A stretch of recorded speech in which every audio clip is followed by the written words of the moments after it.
Chapter 5 in the story of the Eighth Doctor. This is another group of novels, 19 through 24, in the Eighth Doctor Adventures novel range.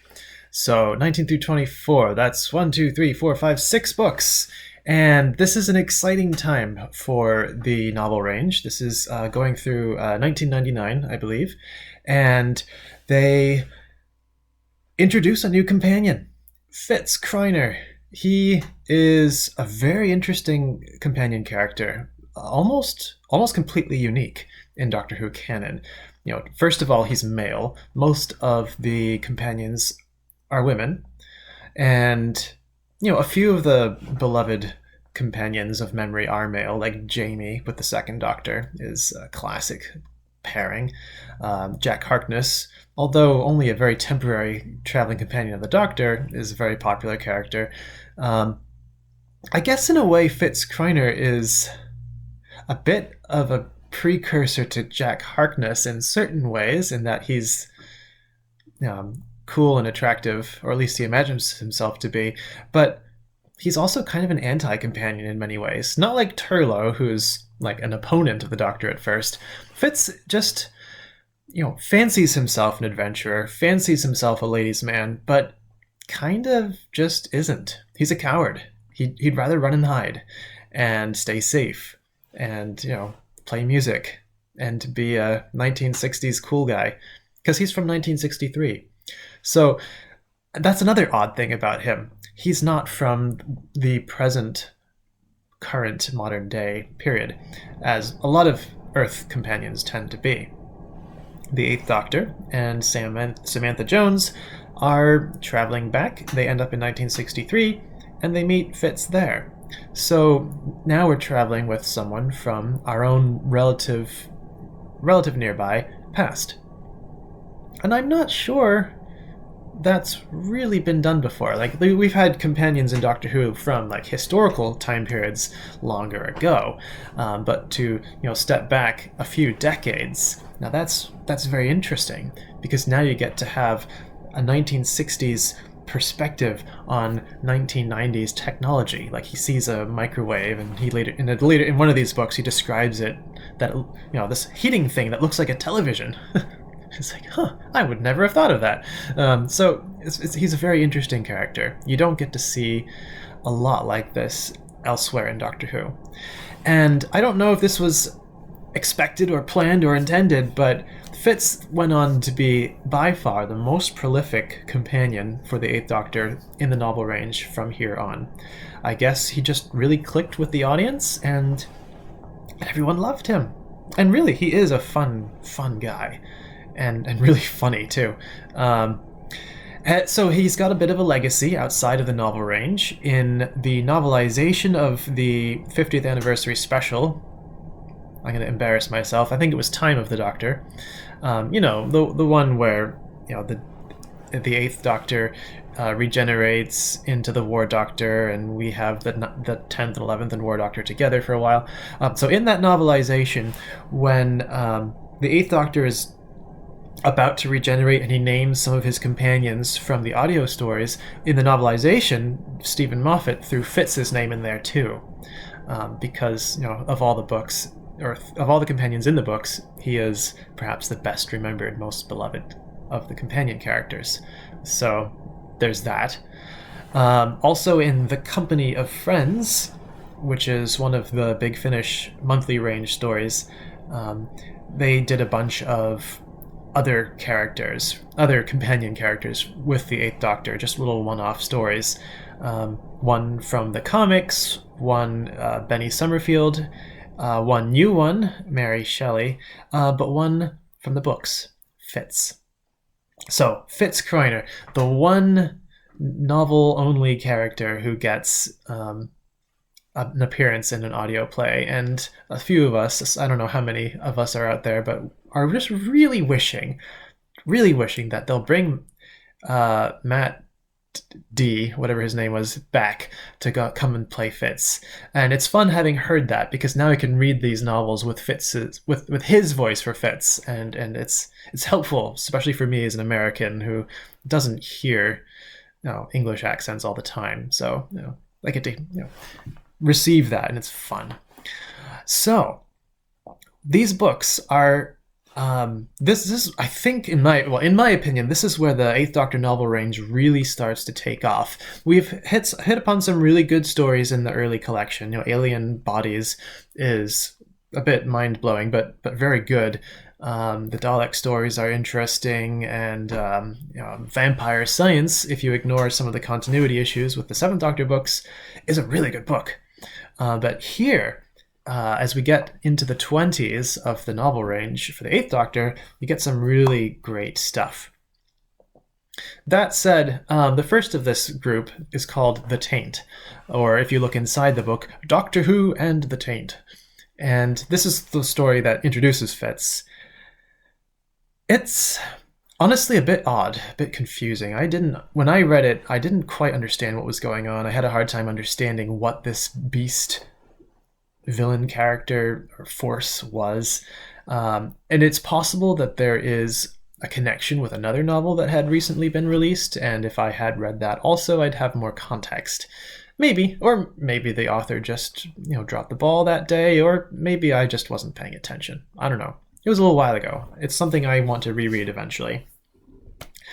So what's going on here? It's 1963, and the Doctor and Sam run across Fitz in a flower shop, basically a greenhouse, and Doctor haggles to buy some petunias or something, and there is a mystery going on. There is an insane asylum of sorts nearby, and a parapsychologist is working with these people, and they're having these terrible visions and dreams of this hellish cave, and he thinks that he's been tapping into their race memory archetype, all this Jungian type of stuff going on, but actually there's aliens involved, and this sort of powerful beast from another ancient world, ancient past sort of thing.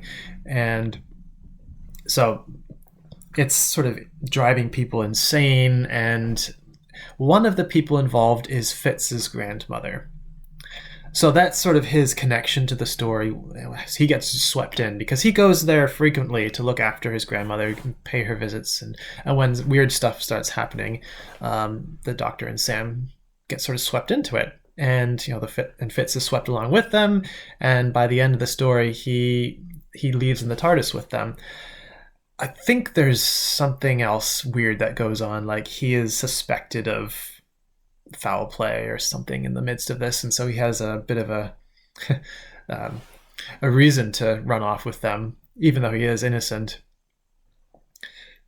So, I mean, it's a good book to read because it introduces Fitz, and his first experience with aliens and with the Doctor and Sam is very important. It usually is for a lot of companion characters, but especially in a book, you need to see where they come from. So, if you're at all interested in the bulk of the Eighth Doctor novels, The Taint, book number 19, is one that you should not skip.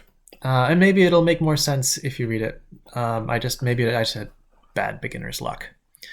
The second, though, number 20, the second story with Fitz is really fun. It's called Demontage. I can't resist a pun, montage. It's about paintings and with demons in them, demontage.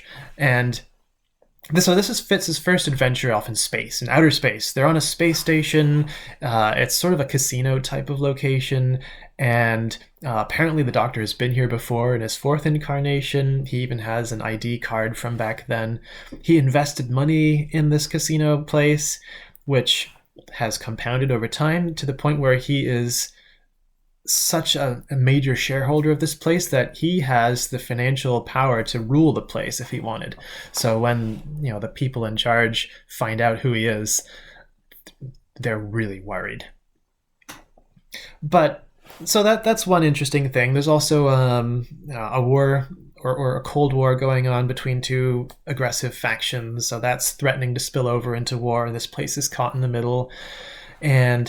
But the main thing of the story is this mystery about this creature that appears, kills people, then disappears. Where could it be going? And it turns out with this wacky idea that the artist of some of these paintings has this crazy technology that allows him and other creatures to enter his paintings and come back out again if he wants. So that's interesting. Where have we heard that again since? Oh yeah, the 50th anniversary special of Doctor Who. Again, where that's Time Lord art. In that case, they're able to, the Zygons are jumping into these paintings so they can invade Earth in the future, and then the Doctors use it to travel from the past to the future as well. Well, to the present, I guess, in that story. But anyway, it's a similar idea of jumping into a painting and jumping out again. It's really neat. So that's sort of the main mystery going on in that story. And because it's a casino situation, and because Fitz is from 1963, he's familiar with the first Bond movie or two. So he tries to pass himself off as James Bond. And this is the first of many James Bond impressions. And this actually is, even in The Taint, he tries to pass himself off as French for a while to sort of fool the Doctor and get him off his back. That doesn't work. He tries to pass himself off as James Bond. In this book, it doesn't really work. But he fancies himself this cool guy. So it doesn't always work out for him. It just makes him such a hilarious character. But we see this sort of thing happen a lot with him. He loves taking on different personas, and even in the audio story with him, he does the same thing. The name's Kreiner, Fitz Kreiner. I can't do the accent, so I apologize. The next book is where the storytelling and the emotional gut punches really, really start to take off. Revolution Man. This story deals with a drug, which gives people hallucinations, which in reality actually give them like psychic powers as well, because it's an alien drug coming from an alien who is known as the Revolution Man. And this is taking place in 3 parts through the late 60s. And Fitz is really taken with the Revolution Man because it really sort of embodies the movements that were big in the 60s. So Fitz is really into this at first. A lot of stuff goes on. They dip in and out of history for like 3 different years, 67, 68, 1969. And along the way, Fitz is eventually captured and brainwashed by the Red Army of China. They're trying to get through to Tibet and find where this drug is coming from and all this stuff, and he ends up captured by the Chinese and actually brainwashed into their army for a while, and it's kind of creepy. And memories of this haunt Fitz in several different books later on because it was just it's traumatizing. And the ending of this book, which I'm going to spoil for you, so I apologize. Skip ahead about 30 seconds to avoid it if you want. Fitz tries to kill the villain. But because the villain is connected to the TARDIS in some way, he's trying to use the TARDIS to gain power. Because he is now dying and in his death throes, his connection with the TARDIS becomes super powerful and destructive, which means someone has to kill him completely, permanently, and the Doctor has to do it. So this is the first time that the 8th Doctor picks up a gun and shoots someone dead. And it's heartbreaking for the reader because he's such a compassionate, happy-go-lucky kind of person. And this is what he's been driven to. Not driven to, forced into. His hand has been forced. So Sam is furious with Fitz for this. How could you do that? How could you make him do this?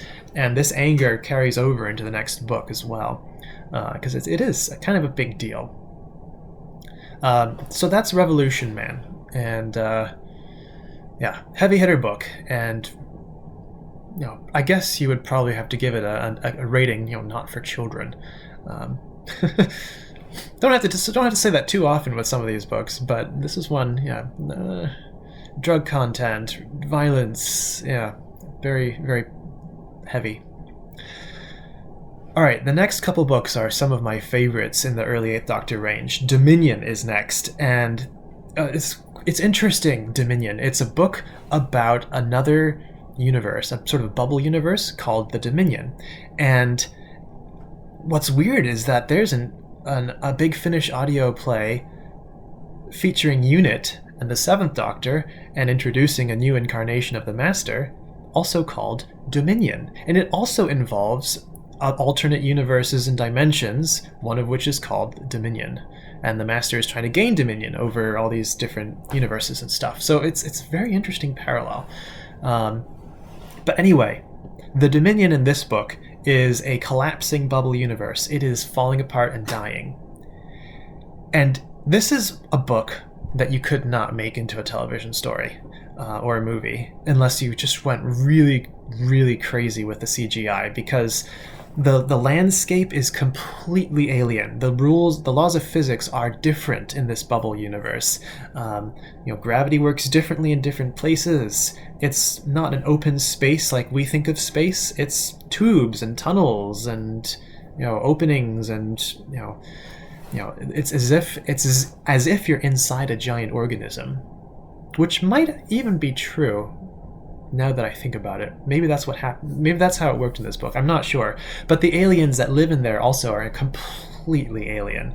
In television, you kind of have to have humanoid aliens most of the time, just for budget reasons, and for the emotional connection with the audience. But in this book, the aliens are sort of insectoid, sort of fungus, slug-like, all sorts of really, really weird stuff. And the science fiction is very thoughtful. Sam feels very, very endangered in this other universe where she gets trapped early in the book. And it takes a while to adapt to this, weird gravity and all this other stuff, how to move and how to communicate. Whereas when creatures from Dominion come into our universe, they die really quickly because of the gravity on Earth is, just squishes them down and all this other stuff. Whoa, a jump in the time continuum there. Anyway, so for most of this book, Sam is separated from the Doctor and Fitz, and they're kind of presuming that she's died because she's sort of lost in this other universe. And considering the crazy stuff coming out of the interdimensional rift or whatever, they're assuming that she's gone. So in the course of events for the Doctor and Fitz, they're working with, I think, Unisync, which is Unit's replacement in the late 90s for the book continuity anyway. And I think it takes place in Sweden too, which is sort of a interesting, different location for things. So anyway, that's Dominion, one of the great books of that range. After that comes another really good hard sci-fi book, Unnatural History. And finally, after a lot of novels having passed by, we get back to some of that hint of a story arc started back in Alien Bodies, where we see very powerful creatures from other dimensions and hints of the Time War, which, again, gets picked up more later, but it's only just getting hints of. So Unnatural History. This is an interesting book also because it looks back on previous continuity and sort of tidies up after itself. So you might recall in the TV movie, the Eighth Doctor's TARDIS nearly destroys the Earth because the Master opens the link to the Eye of Harmony and all that wacky stuff. It was a bit of a weird plot point. So what they do in this book is go back to San Francisco in the year 2002, so a couple years after those events have taken place. And now there is sort of a scar in the space-time continuum where the TARDIS underwent that situation. Kind of like the rift in Cardiff that, again, in New Who, something similar, took place with weird stuff like that. So that's kind of interesting. But Unnatural History it really focuses also on Sam, because as we got hints of this before, like in Alien Bodies, her timeline has been meddled with somehow.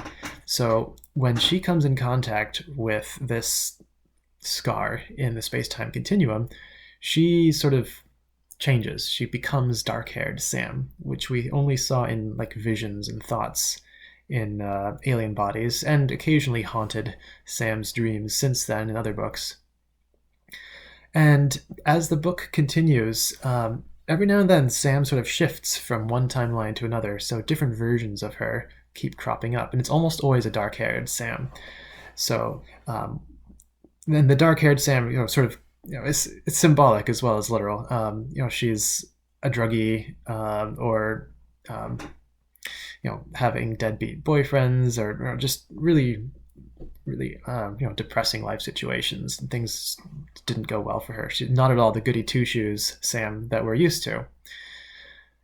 So she's sort of shifting around throughout the story, and Fitz is a bit conflicted about this, because on one hand he cares about Sam by this point and he wants her back, the Sam that he knows, but on the other hand, this is a Sam he can shag. So eventually that happens with one of the versions. So it's an odd story, and some weird things go on, but that's just one of the several things going on. There's a lot of focus on the science fiction of how different dimensions are interacted with. You go right down to the basic physics idea that one dimensional is a line, two dimensional, you add a 90-degree angle and now you've got a plane. 3 dimensions, add another 90-degree angle and you've got 3-dimensional cubic space. So to get to a 4th dimension, you take another 90-degree angle. But we can't perceive that because we're 3-dimensional creatures and we only move in one direction through time, so we can't understand or comprehend what's going on. So there are creatures that exist in several dimensions beyond just 3, and even the Doctor is able to manipulate through the 4th dimension just a little bit, much to their surprise. So you get some very, very interesting alien and intelligence concepts and interactions. It's pretty fun. I wish more books were like that one, because it's good thought through science fiction, and it's dealing with some of the plot arcs that are in progress, as well as looking back with some of the thoughts that have come up already with Sam. The last book, though, in this group is Autumn Mist, and compared to what has come before, it's actually a bit of a downer, a bit of a letdown. Once again, we're back on Earth, this time in kind of the past. It's in the Battle of the Bulge in the 1940s, World War II, and another bleak situation for Sam. She was lost, presumed dead, back in Dominion for most of the book. Unnatural History, she was not herself for most of the book. And then in Autumn Mist, almost right off the bat, they're out in a cold, wintry field.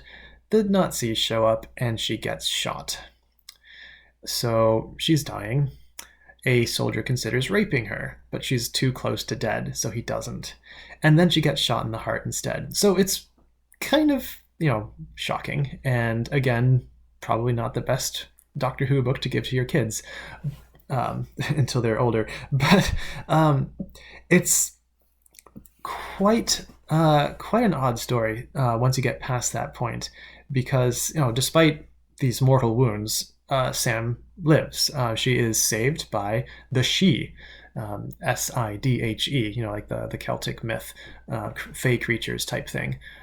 They live in a parallel dimension version of Earth, an idea that gets picked up in another book later as well. And they sort of rescue Sam and give her a new heart.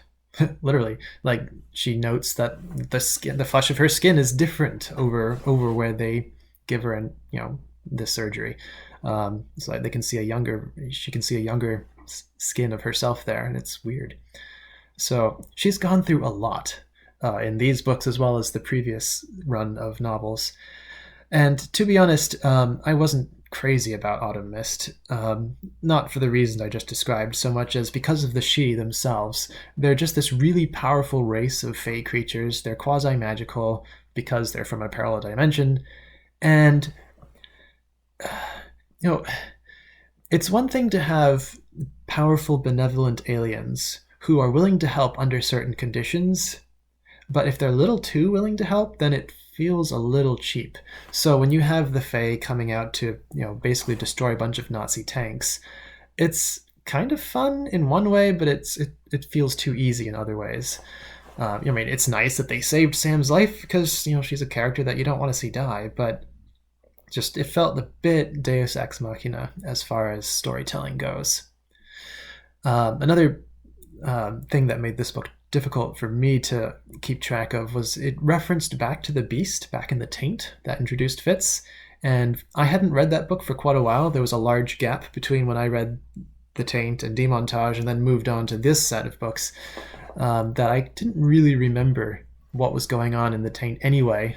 And, you know, not that I understood that book very well in the first place. So again, if you're going to read this, make sure that you keep track of what's going on in the previous books so that you can make the connection and appreciate what they're doing there.